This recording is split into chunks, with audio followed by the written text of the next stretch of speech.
जोहार जय मूल निवासी, मैं संकेत और आप देख रहे हैं एमएन टीवी।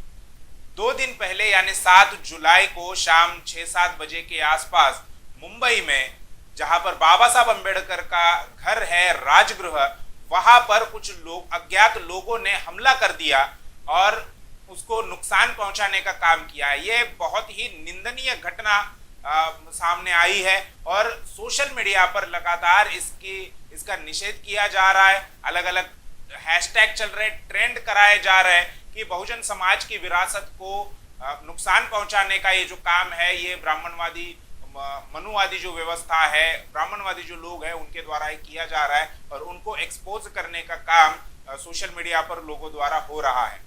अब ये कौन लोग हैं, कौन सी मानसिकता रखने वाले लोग हैं, ये तो साफ जाहिर है। जिन लोगों ने नालंदा विश्वविद्यालय को जलाया था, वो इसलिए जलाया क्योंकि उस नालंदा विश्वविद्यालय में हजारों की तादाद में किताबें थी।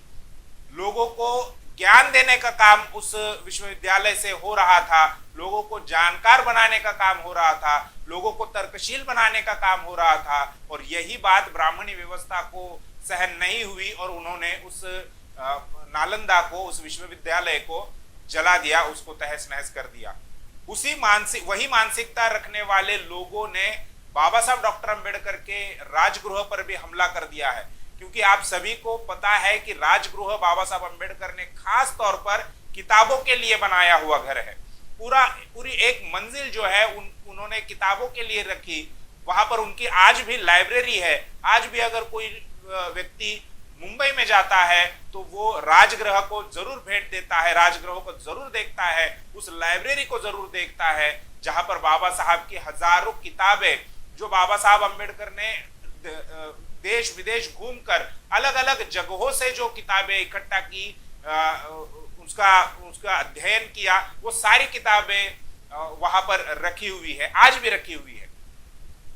तो उन किताबों को नुकसान पहुंचाने का एक मानसिकता हो सकती है और इसी वजह से ये हमला हुआ है, जिसकी चारों तरफ से निंदा हो रही है, उस घटना का निषेध हो रहा है। अब ये हमला क्यों हुआ, इसके पीछे क्या कारण हो सकते हैं, हालांकि अभी तक उसके पीछे के कारण समझ में नहीं आए हैं। पुलिस अभी तक उन हमलावरों को नहीं पकड़ पाई है, उन तक नहीं पहुंच पाई है। तो हम ये कारण बता रहे हैं कि 2 कारण हो सकते हैं जिसकी वजह से ये हमला करवाया गया है।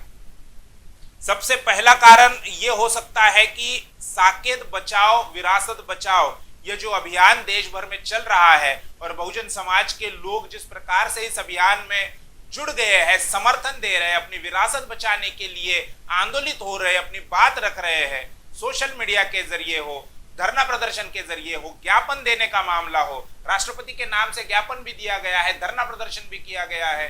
तो ये तमाम बातें बहुजन समाज के लोग अपनी विरासत बचाने के लिए, साकेत बचाने के लिए, जो एक समय में बुद्धिस्ट मॉन्यूमेंट था, एक समय में जो मूल निवासी बहुजन समाज की विरासत थी, उसे बचाने के लिए बहुजन समाज के लोग आंदोलित हो रहे, अपनी मुखर होकर अपनी बात रख रहे हैं।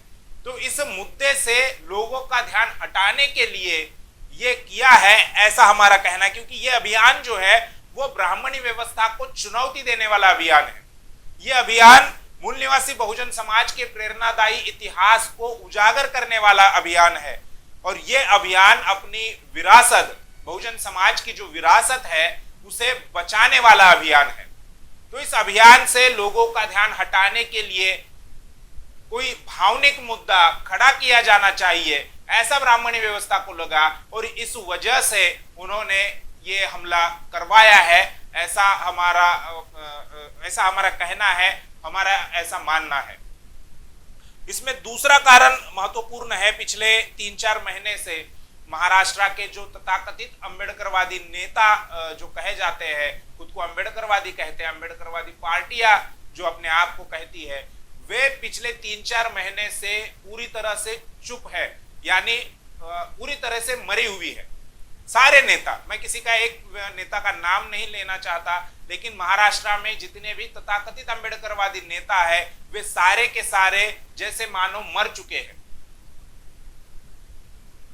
साकेत बचाओ जो अभियान है 21 मई से ये शुरू हुआ उसके लिए उन्होंने कुछ नहीं बोला है। बहुजन समाज की विरासत, उसे बचाने का काम उन्होंने करना चाहिए था, या उसे बचाने के लिए आवाज उठानी चाहिए थी, लोगों को जागृत करना चाहिए था, ये उन्होंने नहीं किया है। उस पर ये सारे तथाकथित जो अम्बेडकरवादी नेता है वे चुप है। उसके बाद कोरोना महामारी में केंद्र सरकार ने जितने भी नीतियां बनाई है जिससे बहुजन समाज और खास तौर पर प्रवासी मजदूर जो लोग हैं वो आमतौर पर बहुजन समाज के ही लोग हैं, 85% समाज के ही लोग हैं, वे संकट में है। कई सारे लोगों की जानें चली गई है, रेल से कटकर हो, पुलिस की पिटाई हो, या फिर भुखमरी हो, आत्महत्या हो, इन सभी कारणों की वजह से बहुजन समाज के लोगों की जानें चली गई है। और ये सरकार की गलत नीतियों की वजह से, सरकार की जन विरोधी नीतियों की वजह से हुआ है। और ये तथाकथित नेता उस मुद्दे पर भी चिड़ी चुप है,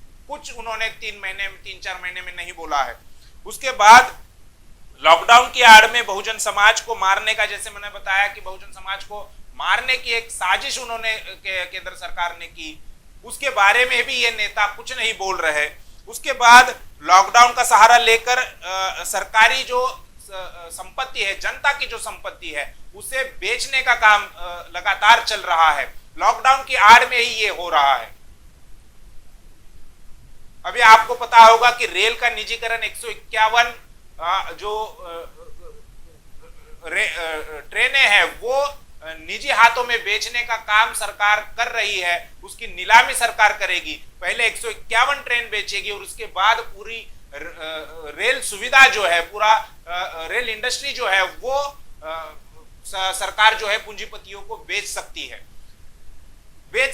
ऐसा मैं इसलिए कह रहा हूं क्योंकि जब निजीकरण शुरू हुआ, कांग्रेस के द्वारा ये निजीकरण की शुरुआत हुई, तब 1990 के दशक में कांग्रेस ने यह कहा कि हम लोग केवल उन्हीं कंपनियों को, उन्हीं सरकारी क्षेत्रों को, उन्हीं सरकारी कंपनियों को बेचेंगे जो घाटे में है।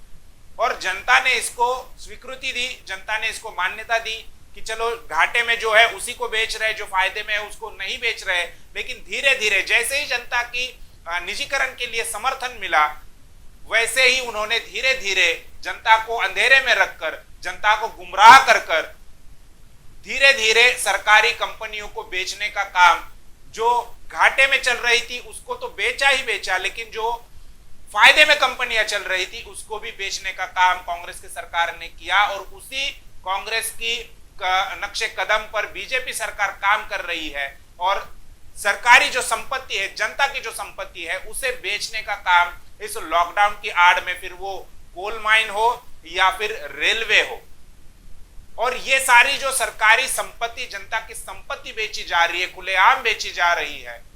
1990 के दशक में लोगों को जानकारी नहीं थी, सोशल मीडिया नहीं था, मीडिया इतना प्रभावी नहीं था, तो लोगों को जानकारी नहीं हो रही थी। इसलिए बहुजन समाज के लोगों ने, हो सकता है कि जानकारी के अभाव में उसका विरोध ना किया हो, लेकिन अभी जब सोशल मीडिया है, मीडिया इतना प्रभावी हो गया है, सभी लोगों के हाथों में अपना एक खुद का मीडिया है, जानकारी लोगों को दुनिया भर की जानकारी हो रही है। अमेरिका में क्या चल रहा है एक सेकंड में हमें यहां हमारे घर में बैठे बैठे समझ में आ रहा है, और ये सारा खुलेआम हो रहा है। लेकिन फिर भी ये सरकारी कंपनियों को बेचने का काम, जिससे हमारा संवैधानिक जो अधिकार संविधान ने दिए है वो सारे खत्म हो जाएंगे, उसके लिए महाराष्ट्र के तथाकथित अम्बेडकरवादी जो नेता है वो कुछ भी नहीं बोल रहे हैं।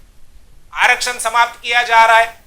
सुप्रीम कोर्ट ने आरक्षण पर टिप्पणी की कि ये मौलिक अधिकार नहीं है।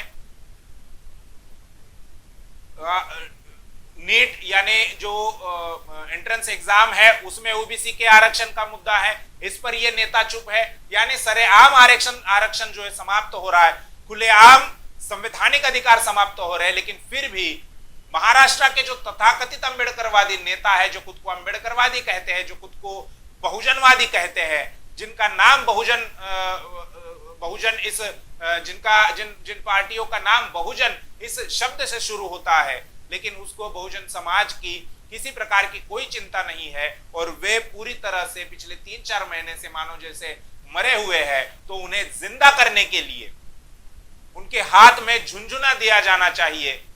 और जिस प्रकार से मीडिया इस बात को कवर कर रहा है, ब्राह्मणवादी मीडिया साकेत बचाओ विरासत बचाओ ये जो अभियान चल रहा है उसके लिए इलेक्ट्रॉनिक मीडिया जिसे ब्राह्मण मनिया मीडिया कहा जाता है वो किसी प्रकार की कोई खबर नहीं दिखा रही, लेकिन बाबा साहब अंबेडकर के घर पर राजगृह पर जो हमला हुआ है उसको वो बढ़ा चढ़ाकर बता रहे हैं। और इसमें महाराष्ट्र के तथाकथित जो अंबेडकरवादी नेता है, मैं बार बार कह रहा हूं कि ये तथाकथित अंबेडकरवादी नेता है, उनको जिंदा करने का काम ब्राह्मणी व्यवस्था मीडिया मिलकर कर रही है।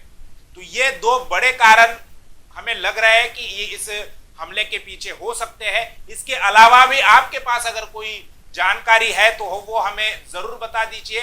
जो हमला हुआ है उसके वीडियो भी सामने आए हैं।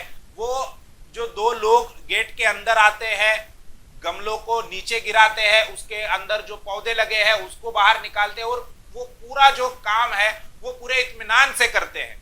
उनको किसी प्रकार का कोई डर नहीं है। सीसीटीवी कैमरा लगा हुआ है, लेकिन फिर भी उनको किसी प्रकार का कोई डर नहीं है।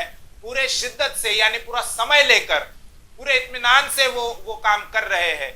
अपराधी जो होता है वो अपराध करने में जल्दबाजी करता है कि जितनी जल्दी मैं ये अपराध करूं और वहां से भाग जाऊं, क्योंकि उस शाम का समय है जब यह हमला राजगृह पर हुआ है, शाम का समय है। और मुंबई में, चूंकि मुंबई आप सभी को पता है बहुत भीड़ भाड़ वाला इलाका है, भले ही वहां पर लॉकडाउन है या अन्य जो अनलॉक की प्रक्रिया अभी शुरू हो गई है, तो भीड़ भाड़ वाला इलाका है। और उन हमलावरों को इतना भी डर नहीं कि हमें कोई देख लेगा या हमें कोई पकड़ लेगा। वो पूरा समय लेकर वो सारा काम कर रहे हैं। उनको किसी प्रकार का कोई डर नहीं कि हम पर कार्रवाई हो सकती है, हमें पकड़ा जा सकता है। तो ये भी एक कारण है जिससे हमें ये लगता है कि ये पूरी तरह से षड्यंत्र है।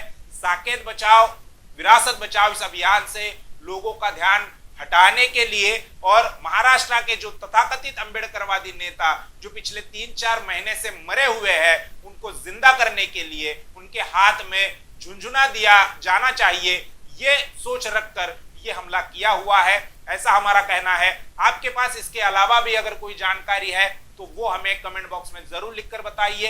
ये वीडियो अगर आपको अच्छा लगा हो तो उसे लाइक कीजिए और शेयर कीजिए। शुक्रिया।